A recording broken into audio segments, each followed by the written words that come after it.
What time is it? This may seem like a simple question, but there are actually many ways to answer it. My phone might tell me that it's 10 o'clock in the morning. The calendar tells me it's March 3rd. My prayer book tells me it's the second day of Lent. The sun tells me it's late morning. And my brain, of course, tells me it's time for another cup of coffee. The differences between these answers might seem trivial, but the standard by which we tell time determines to a profound extent what events we see as significant or newsworthy. Indeed, one of the reasons our culture has an unhealthy obsession with the news is because its sense of time is off-kilter. So if we want to learn how to read the news Christianly, we'll first have to learn how to tell time Christianly. We can begin by distinguishing between two broad understandings of time that are named by the Greek words Kairos and Kronos. Kairos refers to the propitious time that's right for a certain act, the time to plant or harvest a crop, for instance. Kairos time is rhythmic, cyclical, seasonal. Chronos, as its English derivative chronological indicates, is closer to our modern understanding of time. This is time as quantifiable duration, something that's linear and sequential. So insofar as the news is, by definition, concerned with what is happening now, it's a product of Chronos. The theologian Paul Griffiths elaborates on this basic distinction through another pair of terms, systolic and metronomic. Metronomic is fairly clear as a descriptor of Chronos, and he gets the term systolic from 1 Corinthians 7, where Paul is discussing how Christians should think about marriage now that, quote, time has grown very short, or in the Greek, kairos systelo. This passage has often been read as indicating Paul's expectation of Christ's imminent return. But the Greek refers more specifically to kairos time being bunched or folded. It's systellated, which Griffiths translates expansively as ruched, pleated, tensed, furled, crouched like a cat for the spring, tight-wrapped in grave clothes like a corpse prepared for resurrection, swaddled like a newborn being carried toward the baptismal font. So it's not that Paul is warning metronomic time is about to run out. Rather, he's naming how the person of Christ should reorder our entire conception of time. As Griffiths concludes, the crucifixion, resurrection, and ascension of Jesus lie at the heart of time. Time is contracted by these events, pleated and folded around them, gathered by them into a tensely dense possibility. Yet while time is fundamentally systellated around the person of Christ, metronomic time remains a feature of our fallen creaturely life as well. And Christians have to learn how to live within both these modes of time. These two types of time provide contrasting horizons of meaning against which we might judge events and recognize their proper proportion and significance. Perhaps the most incisive book about how different ways of telling time affect different cultural representations of reality, and hence different ways of understanding and valuing the news, is Erich Auerbach's 1946 book, Mimesis.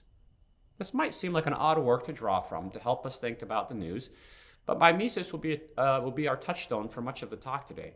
So a brief introduction to Auerbach's life and work can elucidate why I think he's an essential guide to making sense of how our news media reports events.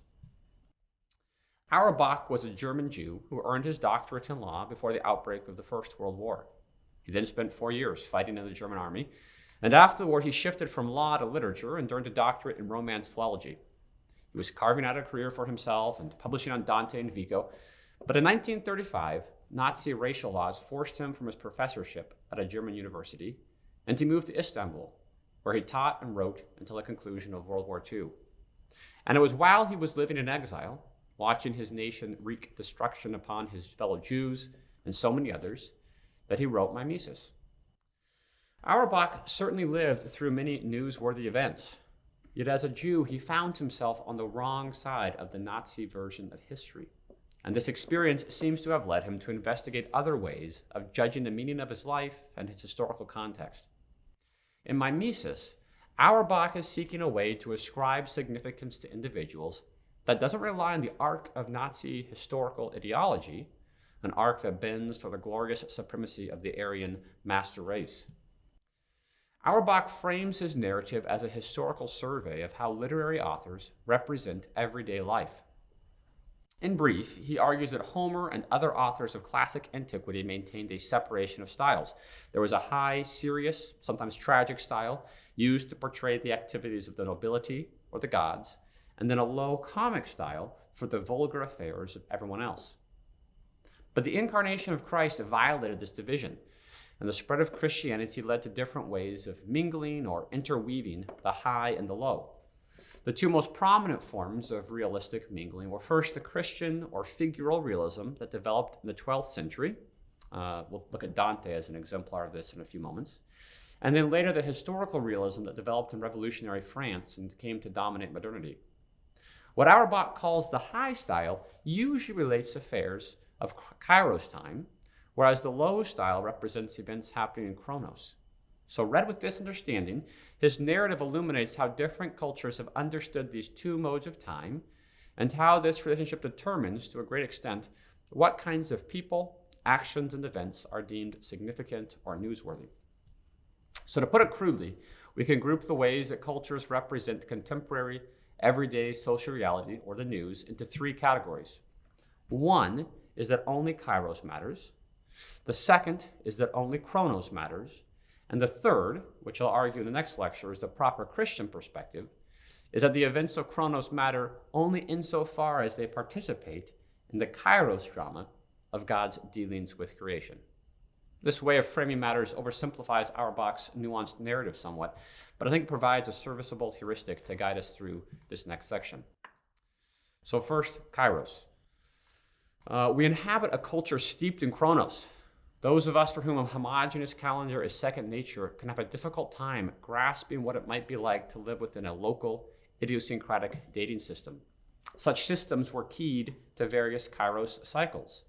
In the 15th year of so-and-so's reign, 10 years after that volcano erupted, 2 years before Bob won the discus at the Olympics. For instance, when Luke wants to explain when John the Baptist began to preach, he correlates the year with the reigns of 7 different people. This is from Luke 3. In the 15th year of the reign of Tiberius Caesar, Pontius Pilate being governor of Judea, Herod being tetrarch of Galilee, and his brother Philip tetrarch of the region of Eritrea, and this other place, and. All these different people located the beginning of John the Baptist's ministry. Societies that rely on such cyclic calendars perceive history in essentially static terms.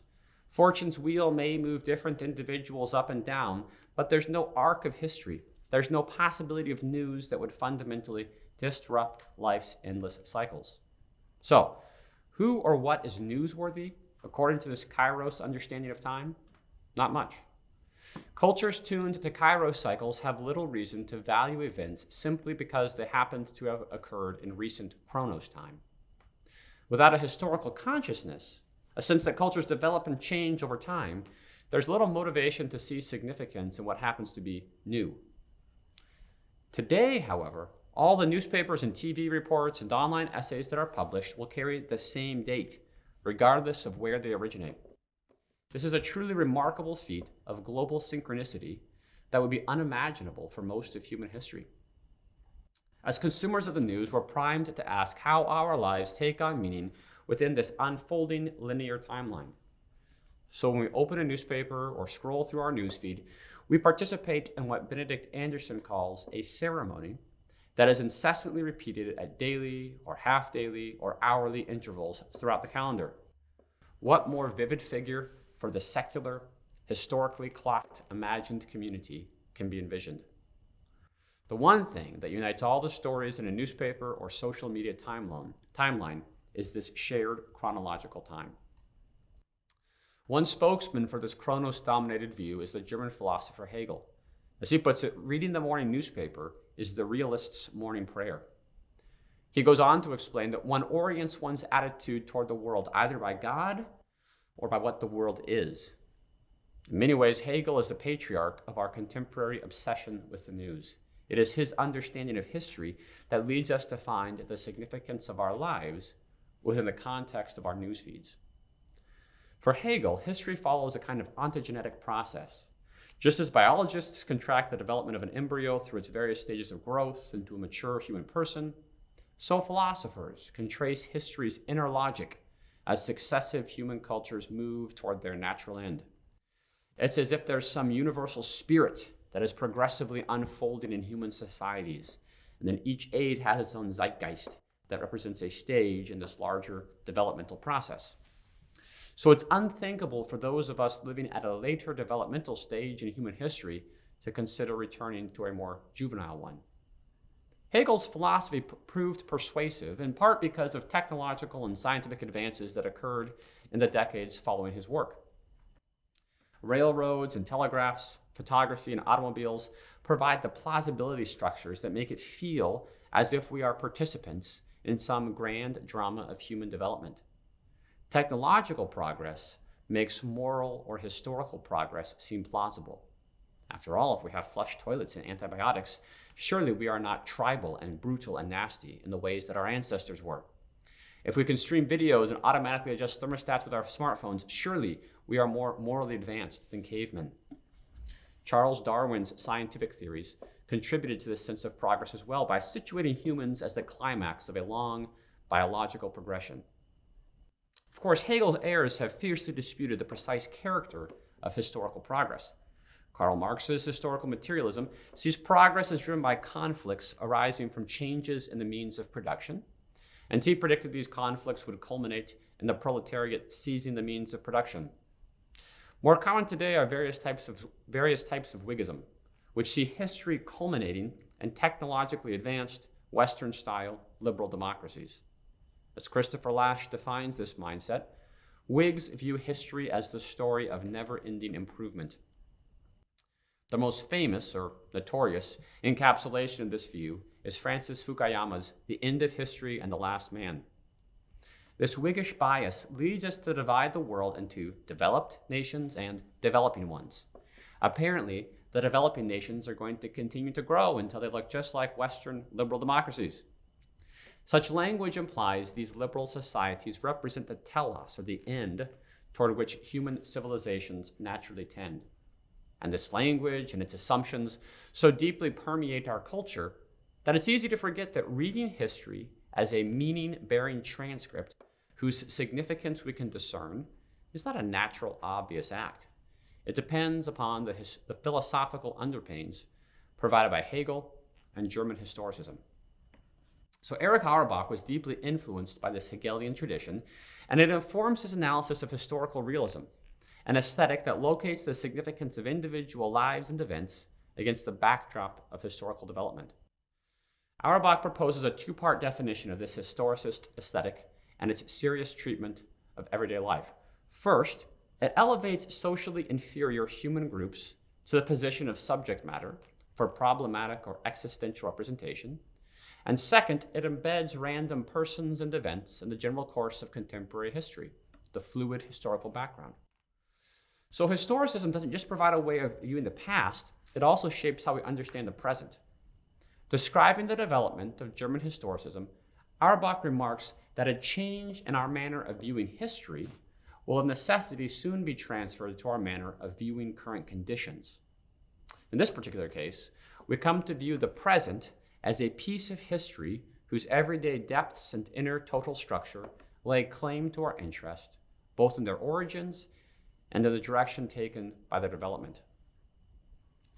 The result of this historical perspective, according to Auerbach, is that a reader of the news learns to account to himself for his real life and his place in human society according to the Kronos-bound historical narrative provided by the daily news. The news then becomes a symptom and cause of this historical sense. As we're embedded more and more in a world of newspapers, TV news, radio, and social media, we increasingly come to feel ourselves to be part of some chronologically unfolding development. Digital media certainly amplifies this effect. As one commentator has noted, for a certain segment of the population, the news has come to fill up more and more time and, more subtly, to occupy center stage in our subjective sense of reality. For some of us, at least, screens have altered our way of being in the world, such that the news is no longer one aspect of the backdrop to our lives, but the main drama. In light of this, perhaps we should inscribe a warning across the bottom of the screens on which we read the news. Objects on screen are more distant than they appear. But for those of us who live in a Kronos-dominated culture, the news takes on outsized importance in our lives. even replacing morning prayer for Hegel, when it forms the horizon against which we judge the meaning and value of our lives. So who is what or is newsworthy according to this Chronos mode of time?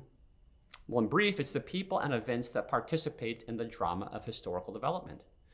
A teleological view of history makes Chronos, and in particular the avant-garde, those on the bleeding edge of Chronos, the locus of significance. This view leads people to refer to the arc of history and to distinguish those who are on the right side of history from those who are on the wrong side of history. Hence, medieval becomes a pejorative, while it's high praise to say that someone is ahead of her time. The flip side of this progressivism, as Christopher Lasch points out, is a nostalgia for simpler times when everything was better. We need to make America great again. Both these narratives, though, assign moral significance to news events based on their reading of a chronological arc. And this way of understanding the events of Chronos lends a kind of toxic energy to the news and causes us to group individuals into rather crude blocks. The sense that someone's participating in an unfolding narrative of progress can generate great enthusiasm and lend their life significance, but it can also lead to today's cancel culture, in which persons who are deemed to be on the wrong side of history are reflexively condemned. Those who become disillusioned with this drama, with its frenzied adjudication of where one outrage after another falls on history's arc, may find themselves at a loss for any standard of meaning. If history has no arc, if history is just, quote, one damn thing after another, then perhaps there's no horizon of meaning at all. Such disillusionment is a logical symptom of the diagnosis of Jean Lyotard, whose famous definition of postmodern as incredulity toward meta-narratives was provoked by a sense that Marx's teleological view of history had not been borne out by the events of the 20th century. While postmodern disenchantment sees through grandiose claims about history's arc, it threatens to leave us adrift, without any standard by which we might find meaning in the events of our times. In the final paragraph of his essay, The End of History, Fukuyama makes a surprising turn toward the personal, psychological experience of those living at the culmination of history.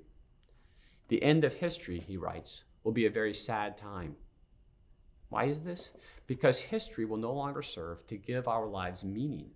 As he puts it, the struggle for recognition, the willingness to risk one's life for a purely abstract goal, the worldwide ideological struggle that called forth daring, courage, imagination, and idealism, will be replaced by economic calculation, the endless solving of technical problems, environmental concerns, and the satisfaction of sophisticated consumer demands. In the post-historical period, there will be neither politics nor philosophy, just the perpetual caretaking of the Museum of Human History. And it's because of this loss of meaning that Fukuyama even admits feeling a powerful nostalgia for the fray of history's dialectical struggle. The perception of history, of Chronos as tracing a meaningful arc, is the result of particular historical causes. But it also fulfills a deeply rooted human desire for a cosmic or religious framework in which to root our lives. People long for such a narrative in order to make sense of the news and the events of their time. And a Christian mode of keeping time provides exactly that, as we'll see in the next lecture, enabling us to value the news according to the horizon of divine redemption, while steering clear both of the Scylla of Kairos and the Chartibus of Kronos.